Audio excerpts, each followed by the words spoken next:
So Dark Horse Comics is now officially on Comixology. It's about damn time. After years of dealing with Dark Horse's own separate proprietary app, we now have their titles under the house of the largest distributor of digital comics in the world. Even though right now it's just trades, no single issues, this is still much better than it was. Now all your stuff is under one roof. But let's say you only ever read comics that come from Comixology and you've never read a Dark Horse book. Which Dark Horse books should you read? Well, lucky for you, I'm here to help. Here are my 5 picks for the Dark Horse books you should read first.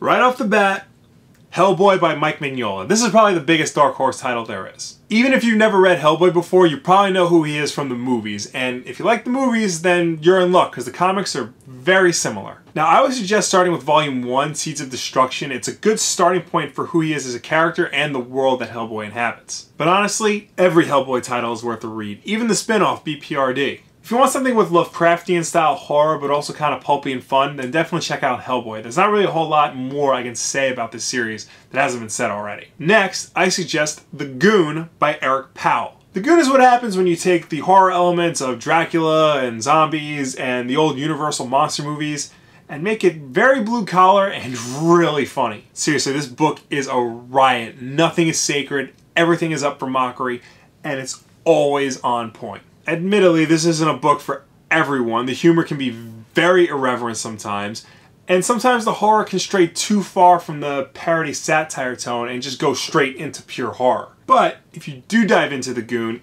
you're gonna love what you read. Trust me on this. Now moving on, rightly or not, Dark Horse has kind of become synonymous with licensed comics. And they do put out a lot of licensed comics.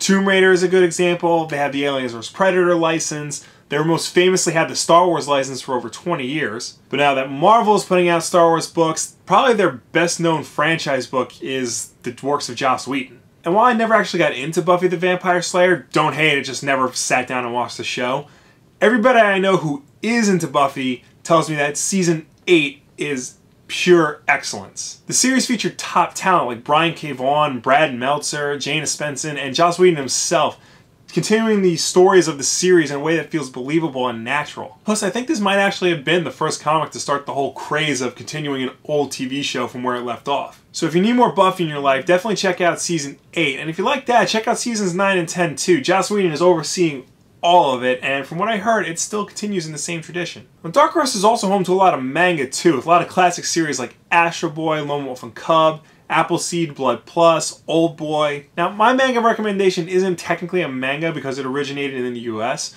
but honestly, I feel like it fits all the same themes and tropes of a pure manga, so I'm recommending it. It's Usagi Yojimbo by Stan Sakai. This is a comic that's been around for over 30 years, written and illustrated by Sakai from the beginning. It's the story of Miyamoto Usagi, a rabbit samurai who travels feudal Japan, and why am I still talking? I just said that this is the story of a rabbit samurai. That should be it. If that doesn't convince you to read this, you're hopeless. So just stop watching this video and go read Usagi Yojimbo. You'll finally figure out who that rabbit was from the old Ninja Turtles cartoon, and you'll enjoy it. Go read it. I'll wait.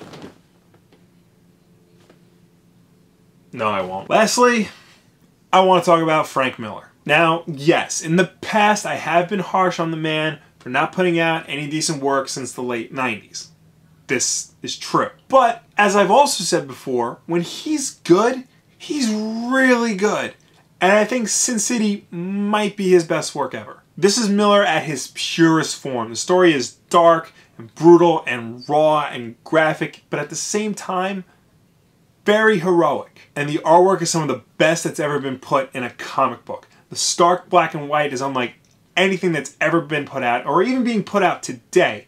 And the splashes of color, when it's used, are used to the best effect possible. They hold up remarkably well. So if you can put aside your preconceived prejudices of Frank Miller for just 1 minute, you'll be sitting down and reading a book that you thoroughly enjoy, I promise. So those are my 5 essential Dark Horse digital reads. Maybe once you read those, you move on to their other books, like Ghost, or Grendel, or The Umbrella Academy, or Conan the Barbarian even. Let me know your favorite Dark Horse books down below or anywhere on social media. Are you excited for this announcement? Do you even care? Are you mad that Dark Horse doesn't have Star Wars anymore? You shouldn't be. They still have Serenity. And as always, Like if you like, subscribe if you really like, share this video with your friends. Thank you all so much for watching.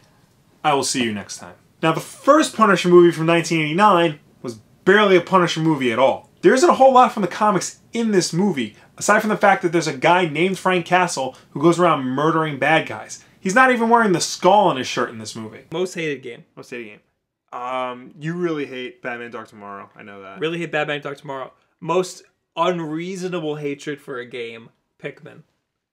No reason. I just really hate that game. I don't think it's that great.